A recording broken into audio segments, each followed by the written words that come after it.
Salut les geeks, j'espère que vous allez bien. Aujourd'hui, test produit, et oui, encore un test produit. J'ai pas mal de produits à vous présenter sur la chaîne et on va essayer de rattraper un petit peu le retard. Et on va commencer par celui-ci. Donc c'est un répéteur Wi-Fi de chez Wavelink. Alors Wavelink, c'est une marque que j'avais déjà abordée sur la chaîne puisque j'avais fait un concours à propos d'un petit adaptateur USB-C RJ45 en 5 gigabits, par exemple pour les MacBook, pour les ordinateurs portable, et ça marchait du tonnerre. Et là ils m'ont contacté pour tester un autre de leurs équipements, c'est ce répéteur Wi-Fi. Donc je le ferai probablement gagner sur la chaîne. Je ferai là aussi un concours. Je le ferai certainement dans quelques semaines parce que là, c'est un petit peu une période compliquée pour moi pour organiser ce concours-là, sachant qu'il y en a un actuellement qui est déjà en cours pour une manette. Alors, ce répéteur Wi-Fi, qu'est-ce qu'il a d'intéressant? C'est un répéteur Wi-Fi 6, mais ce qui est intéressant, vous le voyez ici, il y a 4 antennes et donc vous allez pouvoir booster votre signal Wi-Fi chez vous si vous avez un Wi-Fi un petit peu faiblard. L'idée, c'est que vous le branchez sur une prise de courant et booster votre signal et le débit dans tout votre logement, et si ça suffit pas, d'en rajouter pour que vous puissiez avoir une meilleure portée. Je teste sur la chaîne pas mal de caméras par exemple extérieures, et ça aussi ça peut être une bonne solution pour le mettre près d'une fenêtre par exemple qui est proche de l'endroit où vous avez une caméra, donc à l'intérieur de la maison, et la caméra à l'extérieur, pour augmenter le signal et donc forcément pouvoir avoir une meilleure couverture sur vos équipements à l'extérieur. Donc ça peut vraiment être très intéressant ce genre de petit gadget. Donc c'est un double bande, donc vous avez une bande 2 Go 4 et une bande 5 GHz, donc 5 GHz pour avoir un meilleur débit lorsque vous êtes proche du répéteur Wi-Fi, et 2 Go 4 pour avoir une bonne portée et un débit relativement correct sur une longue distance. Alors concernant les specs de ce répéteur Wi-Fi, l'essentiel des spécifications c'est ici, et ce que je note vraiment d'important, donc c'est le côté double bande, ça j'en ai parlé. Vous avez un port gigabit qui va vous permettre de le connecter à votre routeur et donc de prendre plein pot au niveau du signal sur le répéteur Wi-Fi et de pouvoir le diffuser. Donc ça c'est vraiment intéressant si jamais vous avez la possibilité de le faire. Vous aurez quand même une meilleure couverture, un meilleur débit. Sinon, il a quand même la possibilité de répéter le signal directement, c'est-à-dire de le brancher n'importe où vous le souhaitez. Il récupère le signal en entrée et en sortie, il vous renvoie tout ça avec de la patate. Alors, je vous ai parlé de 4 antennes, donc il y a 4 antennes haute performance, donc les 4 antennes qui sont à l'extérieur, mais il y a quand même aussi une antenne à l'intérieur, donc en tout il y a 5 antennes. Ça promet quand même une belle portée au niveau du répéteur Wi-Fi. Vous avez plein de modes intéressants, donc vous pouvez utiliser, donc soit vous l'utilisez ici, alors je sais pas si vous allez voir le schéma, en mode mesh ici, donc ce qui permet d'avoir un maillage sécurisé. Si vous allez ajouter d'autres répéteurs, ça va créer un réseau maillé, et ça c'est quand même le top, on va dire, pour une couverture Wi-Fi. Vous avez un mode routeur, donc si jamais vous n'êtes pas forcément équipé, donc ça peut être intéressant. Vous avez le mode répéteur simple, donc il va répéter le signal de votre box et le diffuser au sein de votre logement, et vous avez un mode AP ici, donc où vous pouvez directement donc le brancher via le port RJ45 et ensuite diffuser votre Wi-Fi. À l'intérieur de la boîte, on a donc le répéteur Wi-Fi, un câble RJ45 et un guide de démarrage rapide. Donc on va bien sûr découvrir tout ça ensemble pour l'unboxing. Let's go!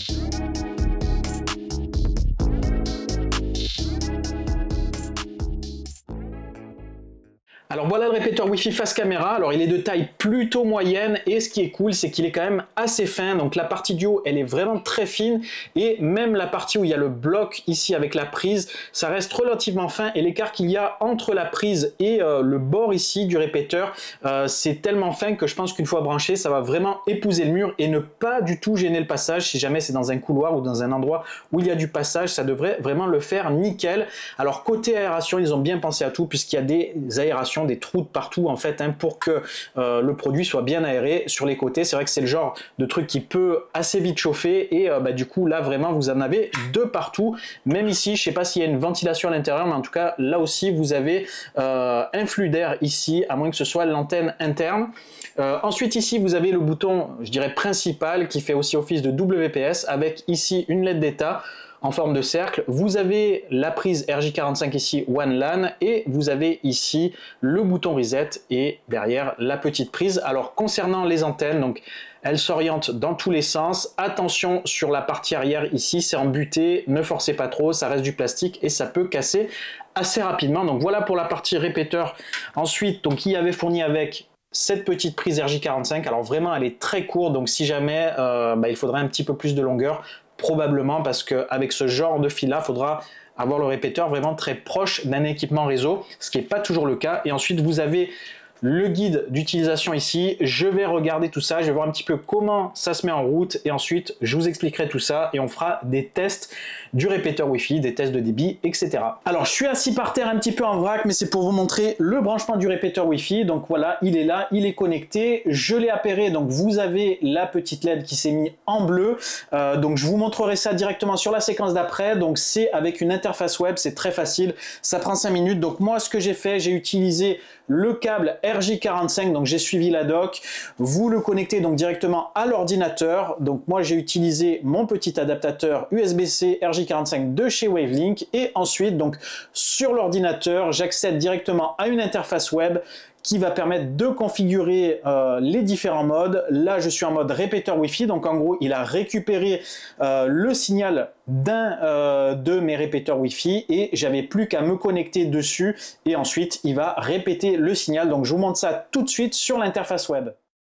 Alors on se trouve sur la phase de configuration, d'initialisation du répéteur Wi-Fi. Alors c'est accessible de deux manières, soit via une URL qui est indiquée en haut, soit via l'adresse IP 192.168.10.1. C'est l'adresse IP qu'ils ont choisi pour accéder au répéteur Wi-Fi. Donc soit vous vous connectez au répéteur directement via le Wi-Fi en haut pour pouvoir accéder à cette interface, soit en filaire directement depuis votre PC en branchant le fil en direct sur le cul du répéteur Wi-Fi et vous devriez pouvoir accéder à cette interface. Donc là, lors de la première étape, il fait un scan des signaux Wi-Fi qui sont captés et ensuite il va récupérer tous les comptes Wi-Fi disponibles et là il suffira de saisir le mot de passe de votre Wi-Fi pour qu'il puisse s'appairer directement.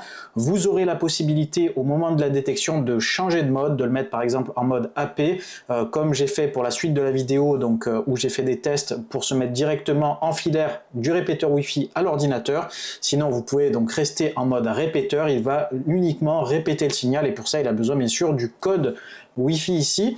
Donc vous saisissez le code, vous faites suivant, il va ensuite faire l'appairage en gros et une fois que c'est fait, il va pouvoir au choix soit émettre un nouveau signal avec un nouveau SSID, donc vous donner des nouveaux signaux Wi-Fi directement de manière isolée. C'est, je pense, le choix le plus intéressant à faire si vous voulez bien distinguer votre réseau, je dirais Wi-Fi principal et le répéteur Wi-Fi. Mais si vous voulez pas vous prendre la tête et que vous voulez une uniformité, vous pouvez récupérer le même SSID et les mêmes mots de passe que vous avez actuellement sur votre Wi-Fi principal et du coup, ça va se connecter de manière un petit peu, je dirais, automatique directement avec la force du signal. Donc c'est vous qui voyez un petit peu comment vous voulez procéder. Donc la configuration, tout est expliqué, c'est vraiment facile dans le guide d'utilisation qui est en français.